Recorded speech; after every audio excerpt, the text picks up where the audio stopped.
I am Jorge Rossy or Jorge Rossy. I'm a musician and I mostly play drums, vibes, and marimba at this point. And I write some tunes that I play with my band, and yeah, that's what I do. Music for me has been many things, that it keeps changing. Depends on, because I think music can have many functions in one person's life. So as your priorities change, then the meaning of music or the function of music in your life can change. At this point, I see music as a language, and as all languages has two functions. One of them is to conceive ideas and construct ideas, or to build them, develop them, and another one is to communicate them to other people. So, yeah, at this point for me, music has this personal function, which is at home, just to feel good, and to discover things and just find, I keep discovering music that I like from musicians that I already knew, but I keep rediscovering them, or many musicians that maybe I knew the name, but I didn't really check out their music in depth, and suddenly, I hear it, and so that's very exciting.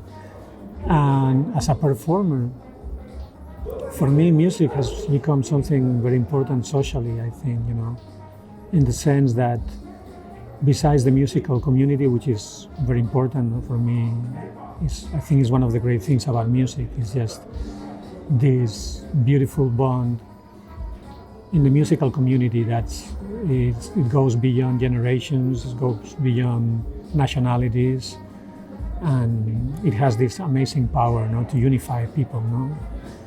And for me, to create intimacy and complicity is really, really important. I'm an intimacy junkie, so that's why I love playing in small places. And yeah, I just like that, to create that point when you realize that everybody is just really listening and sharing the same sonic space, and kind of there is a point sometimes that you feel that everybody's breathing together, and that the smallest nuance that you have in your touch and how you say a phrase, your dynamics, is completely perceived and understood by everybody. For me, I live for those moments, And besides that, I could say that I'm becoming more and more political, as the situation of the world is becoming more and more desperate. I feel that there is no choice, everything that we do or that we don't do is political. When you're witnessing something horrible, if you don't do anything, you're approving. So I think that's very important, to make a statement.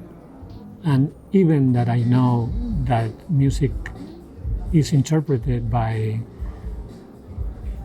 everybody in their own way, and the interpretation is very open, and it can mean, and it does mean, different things to different people. But I have the feeling that when I'm performing, I'm embodying certain values, especially in a live performance, when you create this intimacy and this complicity with the audience and the other musicians, some of those values can go through, And yeah, those values are becoming more and more allergic to capitalism. So that's what I'm hoping, that my music is showing that there is a lot of life outside of that world of obsession with profit, and that we need to move to this other place just to survive. But the bonus of that is that once we move to that place, we will realize that we not only will survive, it's like we will feel that we were already kind of dead. We will have like a really much more fulfilling life, Oh wow, the very first one is hard to remember. Wow. Okay, well, I cannot really tell you the first, but I can tell you some memories of when when you basically still live in the floor, like you still play with cars, and and in your field of vision are the legs of the tables and the chairs. And I remember still listening sometimes this singer that my father liked, is like a folkloric, singer, Luis Mariano, would just sing like, old songs, stuff that my father would like. I also have just these memories of my father playing piano or accordion and my sister playing piano, and me just falling asleep in the sofa. I didn't want to study music. I was lazy, but I was always surrounded by it. And I also remember, actually, it's funny now, we just started playing this beautiful tune, Somewhere by Leonard Bernstein from West Side Story. There is a place for us, which I think is really, really important, to think if still there's going to be a place for us, for humanity, in a few years. And so I incorporated in the repertoire. But I just remember this feeling of like crying of emotion just by listening to music, like a happy kind of, or not happy, just that intensity, just feeling that music can do that, and can really move you and provoke all this, awaken all this inner world of emotion. So I remember to feel that, pretty early. I don't know how old I was, but Tchaikovsky, I remember that, my father like that, Bach too, a little bit of that. So and then in terms of me as a player, it all started with the Beatles, with A Hard Day's Night. My sister was, one day I arrived home, I had never heard the Beatles, or at least not consciously. And when I came back from school, I was 12, and she was kneeling in the floor with a cookie box and 2 spoons, just banging, like playing drums on the box. So that day I started playing drums. I just stole the cookie box from her even before the tune ended. She was like, "Let me finish the tune at least." And then I started doing it every day till my father got me a drum set, and that's, I just kept going. Yeah, it's very interesting. Yeah, because let's see, the reason I started with drums was just out of laziness, because I didn't want to study solfege. I didn't want to, I saw that my sister was just practicing all these Beethoven sonatas and Chopin etudes and stuff, and I associated that with just hard work, and after the whole day at school, it's like I worked enough, So I felt that music was beautiful, I liked it, it moved me, but I wasn't willing to, after I come back from school, now start studying solfege and that.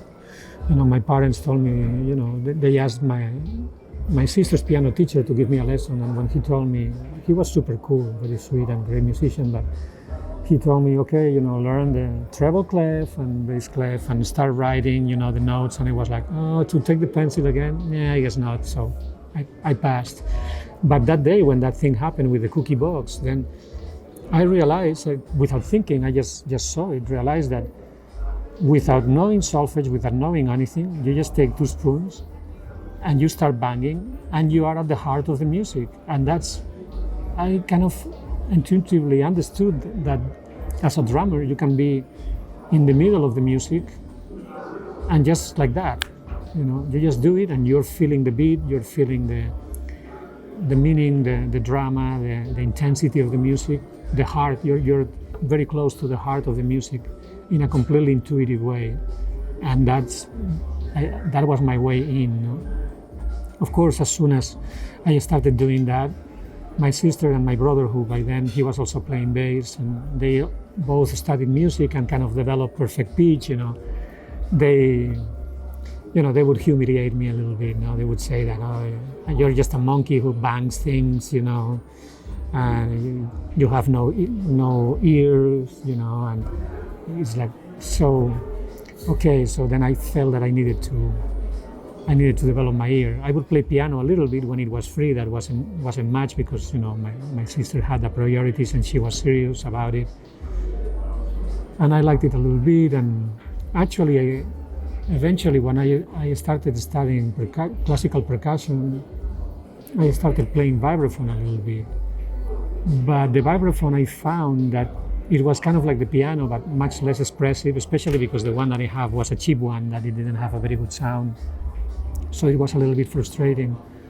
And I also saw that it was easy to start playing visually. Once you know the scales, you know how they look, it's pretty easy to start playing a lot of notes, just moving up and down the scale without really hearing them that way. And then I had this thing, I remember in a little holiday that I took also to Canary Islands, I couldn't take the instrument with me, and I just felt very bored and very lonely. And then I felt that if I had an instrument that I could carry with me instead of the drums or the vibraphone, that's this big thing, just something that I could just grab, like the trumpet, that would be amazing, And also I thought that with the trumpet, you have to develop your ear, because you cannot cheat. Trumpet is just is the closest to singing. If you cannot sing the note in tune, it's no way you're gonna get the note right, So I thought would be good for ear training too. And then I also realized by then, listening to Miles, to Kenny Dorham, to Art Farmer, that these guys with just one note could just totally touch your heart, and that was much harder to do with the vibraphone, I thought. So I fell in love with the trumpet immediately, and I played trumpet for 10 years. But also during all this time, I had been into piano just as a tool to learn harmony, just because the piano is like the most easy in the sense of have access to harmony and orchestra. In order to hear a piece of music, to hear the bass line, the melody, and whatever contra lines can be, or just a general harmonic sense, is a tool for that. So I started playing piano in that way. So piano was for discovery of how music functions. Trumpet became ear training and also learning how to phrase and how to tell a story just with phrasing and articulation. And then, after 10 years in the trumpet, then the drums became also just a profession. The whole story is that I went to Berkeley. When I was there, all my friends were very sweet and encouraging with my trumpet playing. Oh, Jorge, sounds very nice, man, it's great. Are you available for a session on drums tonight? And so everybody was more interested in hiring me as a drummer, and I kind of just fall in love with all these musicians, with their music, and I just wanted to play with them, and they needed a drummer more than a trumpet player, or at least they needed me as a drummer more than as a trumpet player. So then it became this social thing, for me.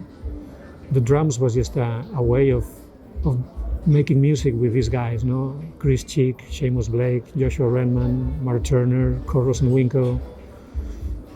And so for me, to play with these guys and just to, again, this kind of same feeling that I felt with the Beatles the first time, to be in the center of the music, because that's what I think the drums kind of do, a little bit like a conductor, You have to really have a clear idea of a clear vision of what's the potential of the tune and the musicians who are playing it, and let that unfold, be able to connect with that and to leave space and to push just enough so that can hopefully naturally unfold. Well, trumpet, I didn't tour because I would play gigs in Spain. Yeah, I toured around Spain because that was in my 20s, So I had some bands where I played trumpet. I did a fair amount of work in Barcelona and around Spain too, a little bit, But when I started touring in a more professional way, was mainly with drums, Then what happened is that, when I was 35, I really felt that I really wanted to focus on the piano, and I fall in love with the piano completely. I just wanted to play at home. And then eventually when I did one gig on piano once. And then I realized that by doing a gig, it made me play much better. because the piano there is so much there, so many possibilities. You can spend all your life just finding new things, but never having to crystallize into something more specific, And when you have to perform, that's exactly what you need to do, It's like, okay, yeah, you could say many things or in many different ways, but what are you gonna say and how are you gonna say it here and now? We're listening to you. So under that kind of pressure, I realized that forces you to get more specific and to crystallize your ideas, and which I consider is just playing better music, just more to the point, not only this thing of just looking for stuff, So then I was like, okay, I'm gonna start playing. So I did a few tours, and for 10 years I was really focused on the piano. And then what happened is that I was also teaching in Basel and playing. Basically, in my lessons, I just like to play with the students. I feel that the best way to learn is just by making music together, just sharing the experience of playing. And then from there we comment or we talk about whatever we think is important to talk, but the first thing is just playing.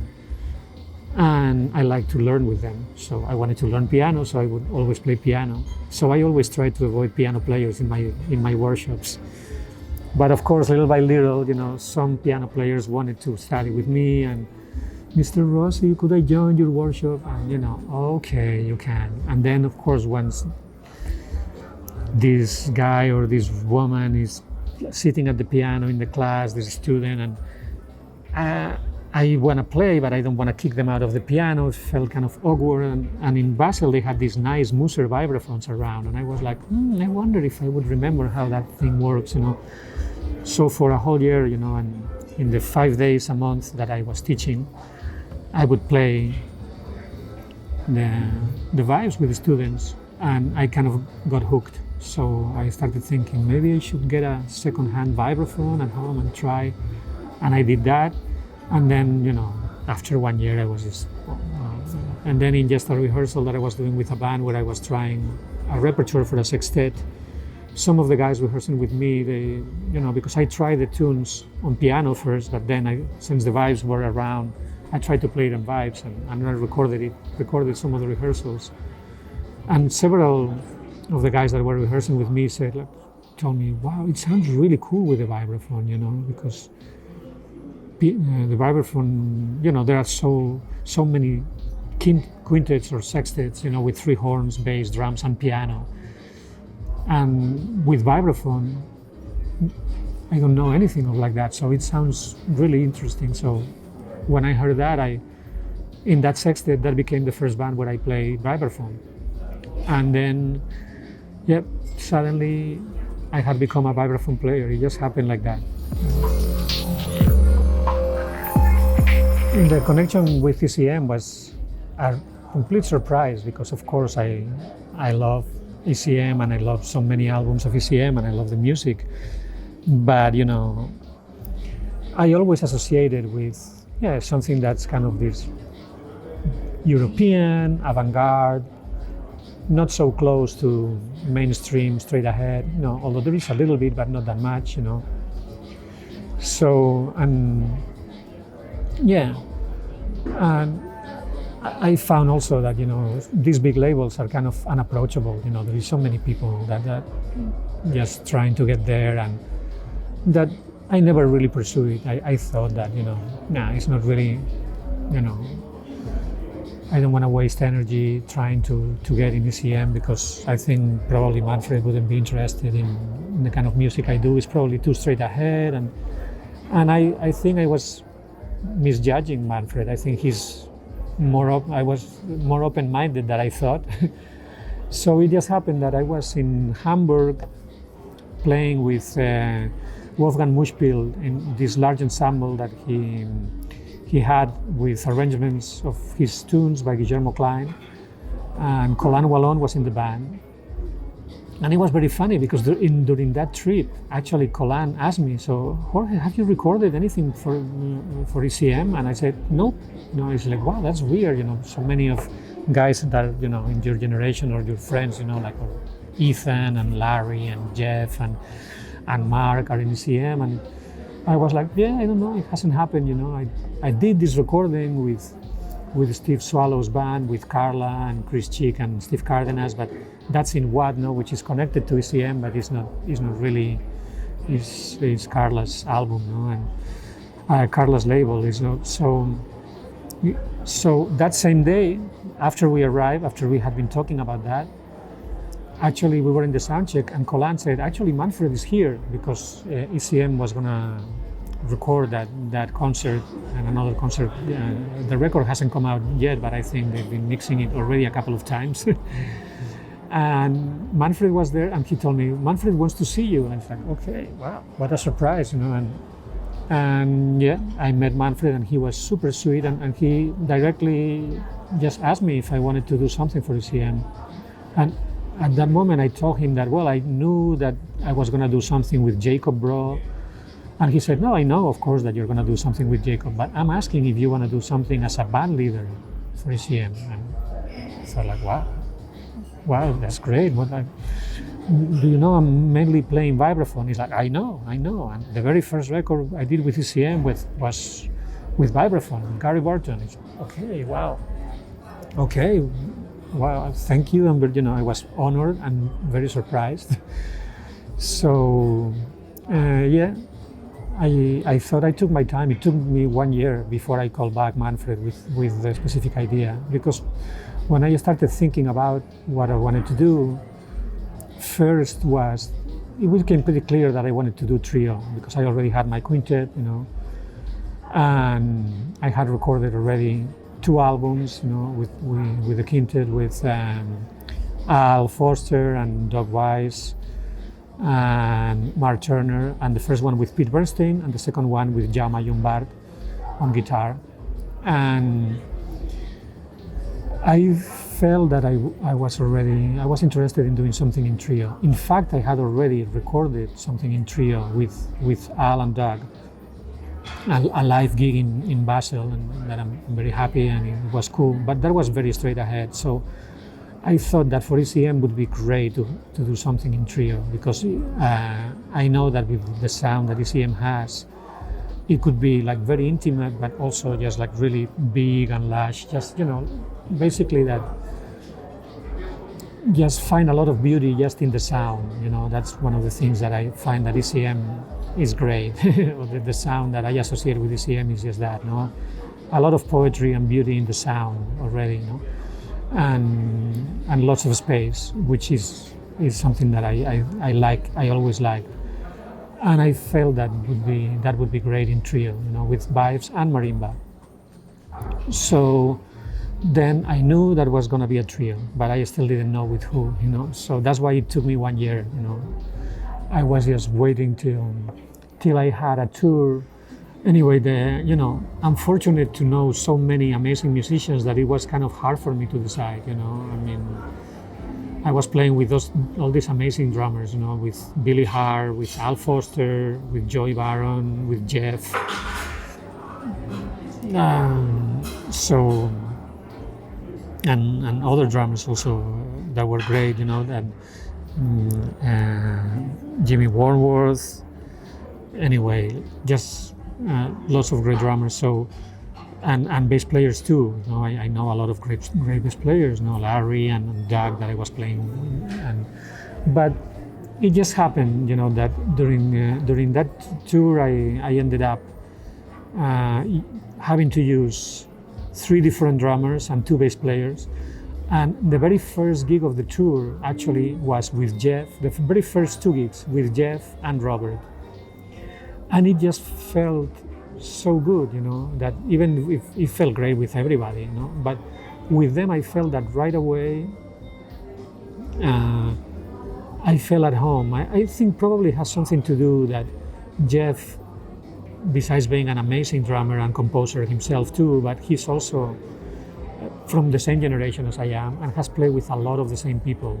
So I think that for him, when he hears my tunes, his interpretation of my tunes is much closer probably to what my own interpretation is, that say somebody like Billy Hart, who completely understands my music, but he understands it from a different perspective.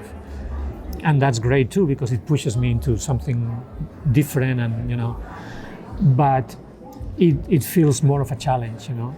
I feel that with Jeff, I have a little bit more of like a common ground as a point of departure, and he also challenges me because, of course, he's super creative too, and he likes to push the envelope. So it's not like it's not only comfort zone, no, but it's like coming from a really comfortable, solid place, very close to my essence of how I understand my music, but then completely adventurous, in the terms of where it can go.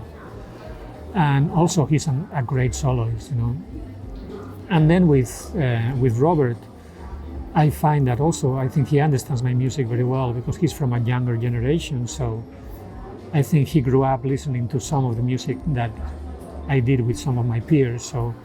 So I think it's part of his history. But also, he's played a lot of free music and a lot of different stuff, very different from of my comfort zone. So he also has this quality of being able to understand where I come from and to also open it up to many other possibilities and directions. And he's also an amazing soloist. And not only that, but also somebody who gets a lot of different sounds and colors out of his instrument. So for me, it's also very important, because one of the main ingredients that I'm looking for in music is just that, is sound, orchestration, and variety of character for a tune and that, and I don't want it to be like centered in the instrument and just play a bunch of, I just want to tell stories, and create moods, and both of these guys are masters of that, So with Jeff and Robert, I feel that it's a real trio in the sense that everybody carries equal weight, and they own the tunes, each one of them in their own way, and the tunes are just a point of departure, So I don't have preconceived ideas of where they should go, Sometimes I say I like this tempo or that, but we can try it. But we're experimenting every day, and so I really like the idea that a tune is like when you have a child. It's not yours. It's this person. Once it's out in the world, it has a life of its own, and it meets other people, and it just becomes whatever she or he is going to become, and it has a life of its own, and then you just follow that and communicate with that, and try to understand what's going on there. So it's an adventure every night.